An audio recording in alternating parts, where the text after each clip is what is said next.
Hari ke-10 baca buku riset Indonesia. Oke, udah senja dan aku harus cepat. Banyak kali pikiranku. Aku kelupaan. Tadi sebenarnya aku udah baca sampai dari jam 10, tapi sekarang baru ini aku bikin videonya. Jadi aku udah baca dari bab 2 ada dunia lain. Dan ini sudah halaman 145. Rencanaku 10 halaman tuh. Ternyata saingkan serunya lah isi buku ini. Lanjut ku bacakan. Jadi yang pertama dari bab 2 itu bab pembukanya adalah Beyonce bicara kemiskinan. Ini kayak ada sebuah event di mana mereka itu maunya di tahun 2030 udah bisa menghapus kemiskinan. Jadi mereka itu kayak bikin program lah, Sustainable Development Goals SDGs gitu. Terus sasaran pembangunan berkelanjutan itu.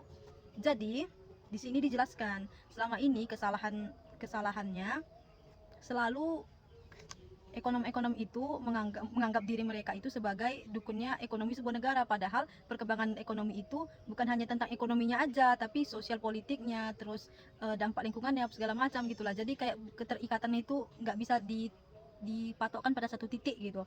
Nah, jadi inilah terus dibahasnya lah itu teori-teorinya dan aku suka. Terus yang selanjutnya adalah kecil itu indah. Ini yang sebelumnya pernah di mention, cuman secara tersirat aja gitu. Terus ini dijelaskan selama wabah COVID-19 itu katanya kan bukan katanya kan aktivitas kita di luar itu kan berkurang, terus situasi udara berubah jadi lebih baik segala macam gitu. Nah, harusnya udah tahu kayak gitu, intinya nggak gini loh, kayak tidak mengeksploitasi alam itu besar-besaran, karena itu bukan solusinya sebenarnya. Terus karena itu nggak berdampak juga kan terhadap ekonomi rakyat gitu, ekonomi masyarakat sekitar. Terus ini ada Schumacher gimana sih cara bacanya, entah Schumacher merasa ini salah satu ekonom juga yang bikin buku ekonom atau apa gitu. Iyalah ekonom lah ya kan, dia bahas filsafat juga. Jadi ada di sini paragrafnya, aku baca ya. Tapi apa pentingnya membaca filsafat? Filsafat menunjukkan arah. Jika arahnya keliru, kesibukan kerja dan kerja untuk mengejar investasi hanya akan lebih cepat membawa kita menuju jurang gitu. Jadi kayak apa ya? Udah.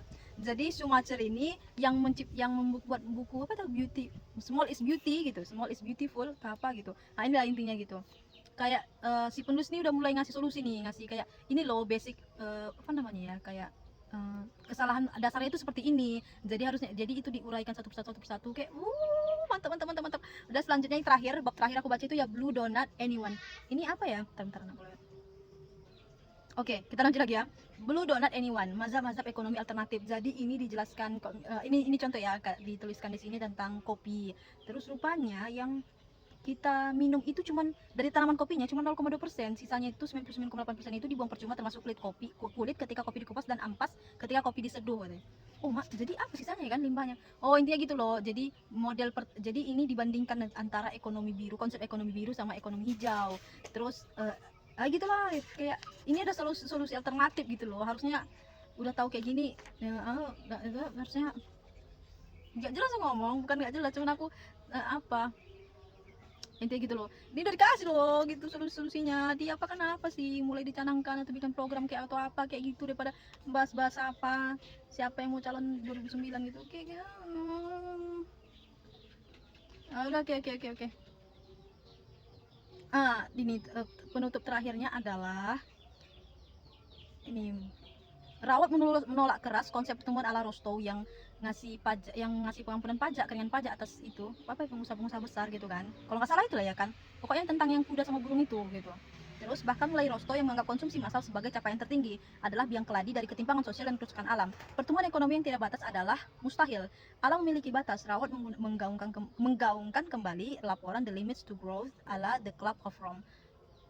Aku mau baca terus tapi waktunya nggak ada. Ya udahlah, aku habis ini mau ngajari anak, jadi besok aku baca lagi ya. Kayak gitu. Di bab awal itu kayak begitu banyak kemarahan yang terjadi, kayak wih kenapa gitu kan, kok jahat kok gini.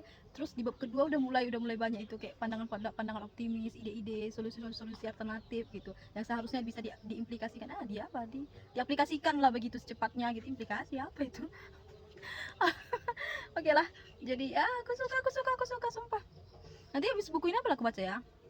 Madiok mungkin, atau oh ada, aku kemarin chat sama ChatGPT. Aku curhat sama ChatGPT terus katanya gini, kronik apa ya, otoritarianisme gitu kalau kamu mau membaca tentang sejarah gitu macam gitu. Jadi aku belum tahu, nanti aku cek nanti. Oke, bye.